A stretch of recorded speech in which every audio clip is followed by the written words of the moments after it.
પ્રશ્નમાં આપ્યા મુજબ ઉદાહરણ 1.3 પહેલા ચેપ્ટરનો, જેની અંદર તમને એક પ્રશ્ન પૂછવામાં આવેલો છે કે એક પ્યાલા પાણીમાં કેટલા ધન અને ઋણ વિદ્યુત ભારો હશે. તમને નક્કી કરવાનું કીધું છે કે પાણી જે છે, એક પ્યાલો પાણી લ્યો તો એમાં ધન અને ઋણ વિદ્યુત ભાર કેટલા હોય. ઓકે, સિમ્પલ લોજિક છે કે પાણી જે છે, અત્યારે આપણે વિચારીએ કે પાણી જે છે એ કેવું છે, તટસ્થ છે. તો ધન અને ઋણ બંને કેવા હશે? સમાન માત્રામાં હશે. ધન વિદ્યુત ભાર અને ઋણ વિદ્યુત ભાર સમાન માત્રામાં હશે. આપણે હવે વિચારવું પડશે કે પ્યાલો જે છે એ કેટલા ગ્રામનો છે. બરાબર છે? તો ધારો કે પ્યાલો કીધું નથી, બટ તમે વિચારી શકો. ધારો કે પ્યાલો જે 250 ગ્રામનો છે, બરાબર, એની અંદર 250 ગ્રામ પાણી છે. ધ્યાન દઈને સમજજો. ઓકે, આમ તો એમ આપણે એવું કહેશું કે પાણીનું દળ 250 ગ્રામ છે.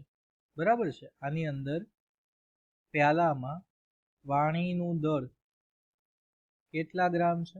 250 ગ્રામ છે. ઓકે, તો 18 ગ્રામ પાણી લ્યો તમે, 18 ગ્રામ H2O, તો એની અંદર અણુઓની સંખ્યા કેટલી? 6.022 ગુણ્યા 10 ની કેટલી ઘાત? 23 અણુ. બરાબર છે? તો આપણી પાસે 250 ગ્રામ પાણી છે, એટલે 18 ગ્રામ હોય ત્યારે આટલા, તો 250 ગ્રામ પાણી હોય ત્યારે અણુઓની સંખ્યા ધારો કે n જેટલી. તો n બરાબર 250 ગુણ્યા 6.022 ગુણ્યા 10 ની કેટલી? 23, અને એના છેદમાં શું આવશે? તો એના છેદમાં આવશે 18 ગ્રામ. સાદરૂપ આપશો તો n ની કિંમત તમને મળશે 83.611 ગુણ્યા 10 ની 23 અણુઓ. ચલો, બરાબર છે? ઓકે, હવે બીજી ચર્ચા કરીએ થોડીક આપણે. આ જે છે આને નામ દઈ દો સમીકરણ નંબર 1. હવે આગળ વધીએ.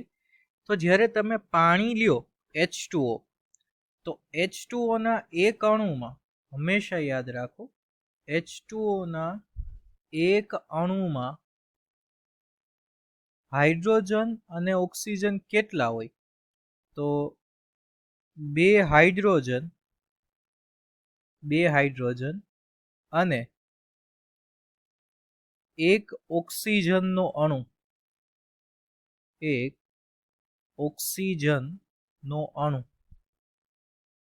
હવે એ હાઇડ્રોજન હોય ને, તો એમાં એક ઇલેક્ટ્રોન હોય, તો બે હાઇડ્રોજનમાં બે ઇલેક્ટ્રોન હોય. બટ ઓક્સિજનનો પરમાણુ ક્રમાંક તો 8 છે. તો ટોટલ ઇલેક્ટ્રોન કેટલા હાજર હોય?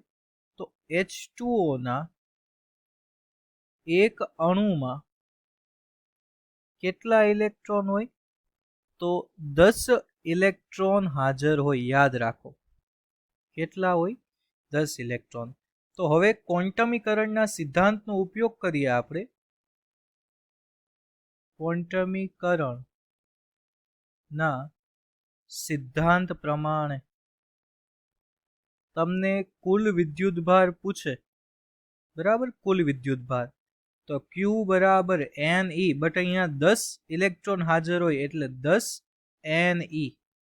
તમે +- 2 લઈ શકો, કારણ કે જેટલા ધન વિદ્યુતભાર હાજર હોય ને એટલા જ ઋણ હોય.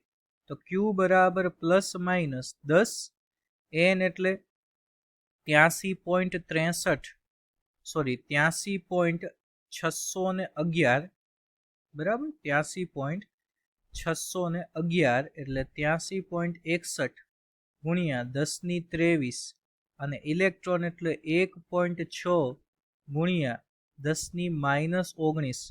તો મને છેલ્લો જવાબ Q નો કેટલો મળશે?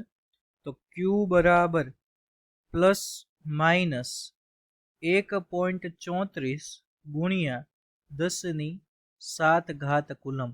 એક પ્યાલો પાણી લ્યો 250 ગ્રામનો, તો એની અંદર આટલા પ્રોટોન અથવા ઇલેક્ટ્રોન, જે કયો એ બે સાચું છે, બરાબર, હોઈ શકે. આઈ થિંક બધાને ક્લિયર સમજાઈ ગયો હશે. તો આ ચેનલને વધુમાં વધુ શેર કરો અને બધા ઉદાહરણો તમને આમાં પ્લેલિસ્ટમાં જોવા મળશે. Thank you very much.